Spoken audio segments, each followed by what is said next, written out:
up, y'all? It's your girl Sakina, and I'm back with another review. This is my review for the Real Housewives of Potomac. This is season 8, episode 7. Be sure to check us out tonight on the Whether You Like It or Not panel, hosted by Giving You the Real Tea. Y'all already know what it is. Check the community tab, and all the info will be there. We start at 8:15 Eastern Standard Time, and I am giving News Porter today. I don't know what it is, but I'm just trying to just push this review out, because I had a delay in starting, and I just don't want this to be held out too long. And plus, I'm trying to get back to this Carlos King and Quad interview, because that's what I was watching before I play on the TV. But anywho, let's go ahead and get into it, right? So it picks up where it left off last week with Robin, Candace, Mia, and Wendy in the car, and Robin crying because she feels like the ladies are coming for Juan and insinuating that her commenting on his case is the reason why he got fired from his job, or it didn't help in the situation. So she's crying, and they're telling her don't cry, and she's like, say what y'all want about the women that he's been allegedly around town with, but don't talk about his job. Robin, let's be real, sis. Like, for real, let's be real. Your husband did not do what he was supposed to do as a coach, and that's the reason why he got fired. None of us believe this story of him getting fired because of them not winning any games. None of us believe that. We don't. We know exactly why he got let go. So you can cry all you want, but we know that he didn't do what he was supposed to do as a leader. And that's the reason why he was let go. She says that Juan doesn't get into their mess, and he minds his business when it comes down to it. Other husbands, they run their mouths. She's hinting at Chris. And Candace was like, my husband said what he needed to say to defend himself from lying MFers, okay? You and your best friend. Now, I will say, yes, in the beginning of last season, Robin was definitely on Chris and Candace's side. But it seemed like as the episodes progressed, she was more like, I don't understand why Candace is making this a big deal and things of that nature. Like, what do you mean this is a big deal? This is not something that you take lightly. This woman is lying on her husband, trying to tarnish his reputation. He also has a job that he cared about at the time. I know she made him, quit the job or whatever. But you know what I'm saying? He had responsibilities and a reputation to uphold, and you have Giselle doing things like this for storyline purposes, and you were in cahoots. Yes, in the beginning, you definitely were, on the side of Chris and Candace. As time went on, you went right back to where you were, being a green-eyed bandit. So I feel exactly why Candace is feeling the way that she feels towards Robin. Now, Robin is trying to insinuate that Chris is just constantly talking mess about her, and then we get a flashback of him being on a Bravo podcast, and he was saying he does not blame Robin for airing out her business like that, but he was questioning if she was doing what, she was a part of the whole, I ain't gonna say a part, but if she was in cahoots with Giselle as a way to deflect from her real issues. And that's a valid question, because why are you dropping this information after the season wrapped, and then you're hiding it behind a paywall? Yes, that definitely will raise some eyebrows and some concerns, because it's like, girl, you knew that you had this going on, but instead, y'all decided to focus on this lie that Giselle told. And even Candace is like, were you complicit with the things that she was saying? Again, I felt like over time, she definitely felt okay with it. I don't know if y'all was picking up on Mia's facial expressions. I couldn't tell what side she was on. I don't know if she was agreeing with Robin, if she was agreeing with Candace. I don't know. Robin said, okay, well, if you feel like I was complicit, baby, we don't even need to talk. We don't need to have no friendship, baby. No. Wendy, why are you trying to offer Robin a helping hand? I understand when you see people get emotional, that the natural thing is for you to soften up and, be there for them. But no, don't do that for her. Because at the end of the day, if you were crying, guess what she would have done? Been kikiing with Giselle, and she might have pulled out a camera just like she did last year when Mia threw that drink on you. So let's not extend a helping hand when it comes down to Raggedy Robin, because she is nobody's victim. At the end of the day, no one cares about that. So stop trying to be there for her, because she will not give you that same energy. Now, you look good in that orange now, but you pissing me off.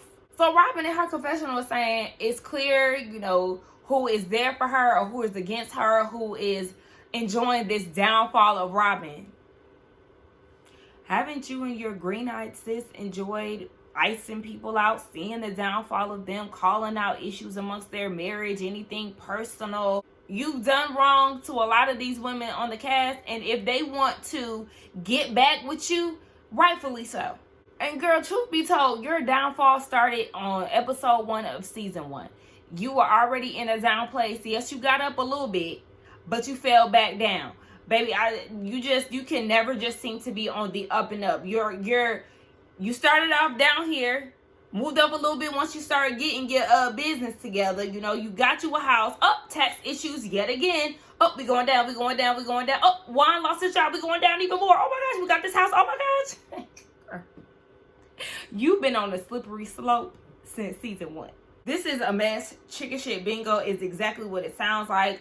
Chicken poops on, a card basically, and determines what number people need to put their chips on. This is stupid. This is low budget. Just broke. So Robin is in there hollering, doing all this boohooing. And Wendy, did y'all hear her? She was like, Robin, we at chicken shit bingo, not in here, okay? Wrap all these tears up, because, girl, what's going on? So she filling the girls in on what happened in the car ride. And Mia is telling Giselle that Candace made it all about her. Candace is boo-hooing now, and she's stabbing her tear ducts with her napkin. She's like boo-hooing. I'm like, oh my gosh. So Wendy had to check Mia like, don't add fuel to the fire, because that's not even the case. I was mediating the whole thing. And Giselle steps in. She always got to step in like she was there, and was saying that Mia was being a friend to Robin. That stuff that Candace pulled, that's not a friend. That's some enemy shit. I said, enemy? So what you're telling us is that, yes, you are Candace's enemy because of the stunt that you pulled last year. And all the other stunts that you've pulled on the show, you're the enemy of those other girls. Monique, Karen, you just the overall op, like the kids say. Giselle just really gets on my nerves with that ugly ass dress. And Candace, you just confused me. You doing all this crying in your confessional, saying that you wanted to be there for Robin, and seeing her cry makes you hurt, and you just wanted to be there for her. But you was talking shit on Twitter. Like, stand firm in how you feel. Because you can't want to be there for her 1 minute and then go on interviews and dog her out in the next. And this is not me defending Robin. This is me telling Candace to pick a damn side. Choose a lane and ride along with it. Because I don't understand. Is it that beneficial to be friends with Robin? Like, does she really fill your cup? I don't get it. I'm turned off by the shit. I'm turned off by Candace doing all this extra boo-hooing. Listen, at this point, Robin and her dry tracks, they want to go sit on the curb. And that's the infamous, part of the trailer that everybody was so excited for. The whole time, a lot of people thought it was Juan that, had her on the curb looking crazy. I thought it was going to be Karen. Turns out it was this whole situation between her and Candace. So she goes out. She wants to be by herself. Mia follows her out. And she was like, don't follow me. So Giselle eventually comes out. And she's talking to Mia. And she was like, being all big and bad, calling Candace all kind of bitches and stuff like that. But see, that's my issue. Giselle, you're not qualified to do all of this. You are the common denominator when it comes down to a lot of stuff. You're the common denominator as to why you and Candace are not friends. So all this heat and smoke that you got for her outside, because she'll get your ass together. But all that smoke that you have for her outside, girl, simmer that shit down. So inside, Candace is talking to Wendy and the rest of the girls, and she said that she has no desire to be friends with somebody who will befriend somebody like Giselle. But your big sis, your idol, Robin, has been riding with her since season 1. So I don't understand why now all of a sudden you have this epiphany. Oh, because she came after you. That was the reason why. I guess it was okay when they was attacking other people, even your good sis Wendy. But now that they're coming for you, now all of a sudden you don't have you don't want any association with Robin because she associates with Giselle. But she's been One thing about Robin, she has been very consistent with this friendship that she has with Giselle. She is a friend to nobody other than Giselle and her thick legs. So, then again, she's doing all of this hooting and hollering to the point where Wendy is trying to talk her off the ledge. Girl, I don't get it. Now, Wendy is trying to get Candace to have a talk with Robin. Though Robin is not Wendy's favorite person, she does admit that the relationship between Candace and Robin was real, so she would rather them just talk it out. Candace is just too emotional for her own good. Again, Wendy is like, look, well, I don't even know why you're crying, because everything is consistent. Nothing has changed. Like, you gonna be all right. Meanwhile, you got Nneka in her confessional talking about Wendy is manipulating Candace, and Candace can't have her own thoughts. Baby, as we know that you've watched this show, you know that you can't influence Candace to do a bitch ass thing. She gonna say and do whatever she wants. So I don't understand why she continues to run with this.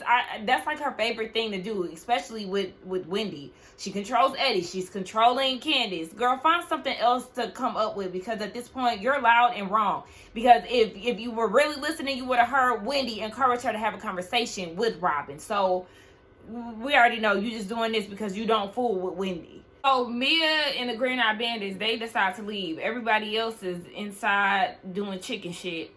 And Mia is questioning why Candace was doing all that crying. And Giselle said, you know, but don't worry, because Robin is trying to make it seem like Candace was cyberbullying her. Girl, okay, you keep using all these terms to try to make it look like you the victim, but she said that Candace was cyberbullying her, and Giselle said she won't do it again because she gonna be on ready. Oh, you gonna be on ready to tell another lie like you do? Yeah. It's Karen's 60th birthday. She's not excited to be spending it with the girls because last year in Miami, they showed their asses. Giselle comes and gifts her with some stuff that she found down at the hotel lobby. A little bottle of champagne, some Snicker, and some M&Ms. Broke. So Karen is eating this whole situation up. She's happy that her and Giselle are on good terms, blah, blah, blah. So Giselle wants to explain to Karen why she can no longer or ever have any interest of being Candace's friend again. She said it's because that Candace insinuated that Giselle treats darker skinned women different from lighter skin. Did she lie? No. Baby, the proof is in the 8 seasons of this show. So what's next? And then Karen is trying to act like, oh, she understands what's going on between the two of them, and she's so sorry for, you know, them trying to or her trying to make them be on better terms. Girl, please. And Giselle, you trying to act like your life is in danger because you're getting death threats. I'm not buying any of that. And I'm not saying that she doesn't get death threats, because that's what trolls do online. I don't really understand, you know, super emotional and obsessive people online. Definitely real creeps. But none of that moves me nor phases me. Because, yeah, I'm sure Candace does get the same type of commentary as well. But at the end of the day, you're the villain. You're not a good person. And y'all trying to compare y'all fair-skinned daughters. I ain't gonna say fair skin, but you know, they're lighter than Candace. Y'all trying to compare them? No. I'm exhausted. Next. Now, I know that Raven is a bit darker, you know, than Giselle's daughters. But if you ask me, Raven might have a little bit of identity issue as well, because, you know, sis, her foundation colors be off one, and she is a part of a white sorority. So do with that what you will. Everybody gives Karen a birthday shout out in their confessionals, and this is when I realized that they all look a mess. Everybody with the exception of Wendy. Everybody looks a fool. Candace, she teetering. Like, she don't look a mess. I don't know. I just don't love the look. But, so I'm not going to give her too much. But Nneka in her terrible makeup. Giselle in her wig and that outfit. Robin looked a fool. Mia looked a fool. You ain't got no earrings on. That obnoxious ass dress, no ma'am. The makeup was a no.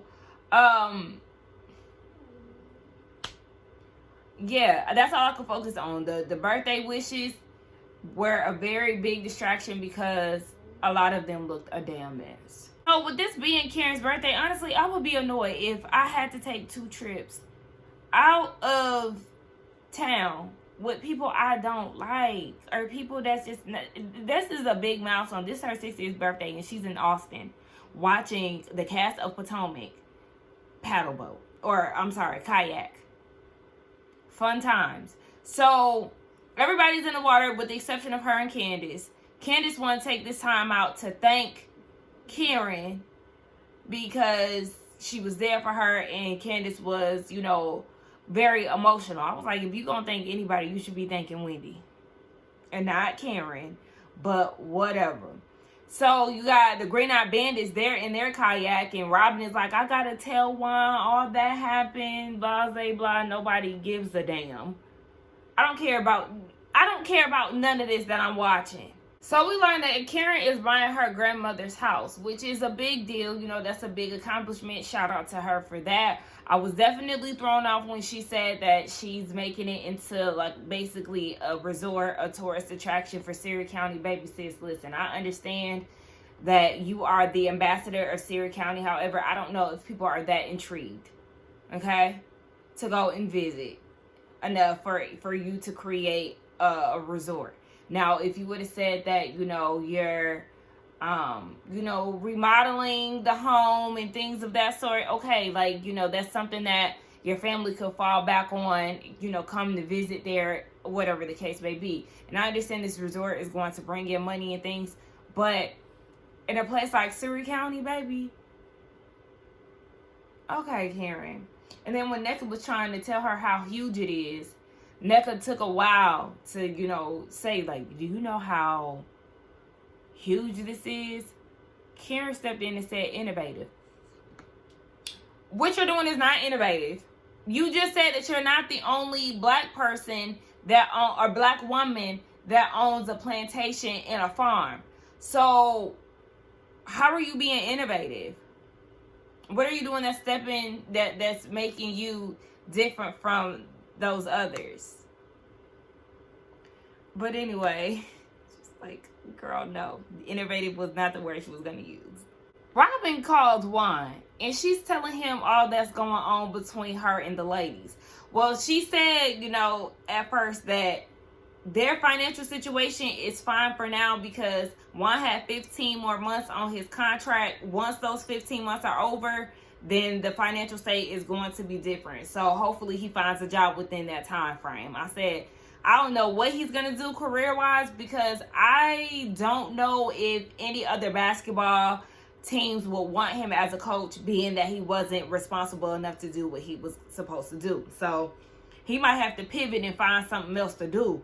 But she's on the phone and she's filling him in on everything. And baby, you already know how Juan do. In true Juan fashion, he gets very defensive. I can't do this. Like, it's kind of like he's frantic and just trying to avoid the situation. So he overtalks Robin. He gets a little loud. Why are you allowing these women to affect you? You're getting emotional. It's not their life. And she's trying to explain, which is actually making her more emotional. But baby, he don't care nothing about her feelings. He don't care nothing about her feelings. She's trying to sit here and explain to him, and he don't give a damn because all he heard was his name, and now he can't hear nothing past that. I do feel bad for Robin in these times, you know, where she's dealing with Juan and he's being an asshole. But girl, that's who you keep putting your cape on for. Anyway, let's get down in the comments and talk. Again, join us tonight for the Whether You Like It or Not panel at 8:15 Eastern Standard Time. Check your community tabs. Don't forget to like, comment, and subscribe to my channel. And I will see y'all in the next one. Bye.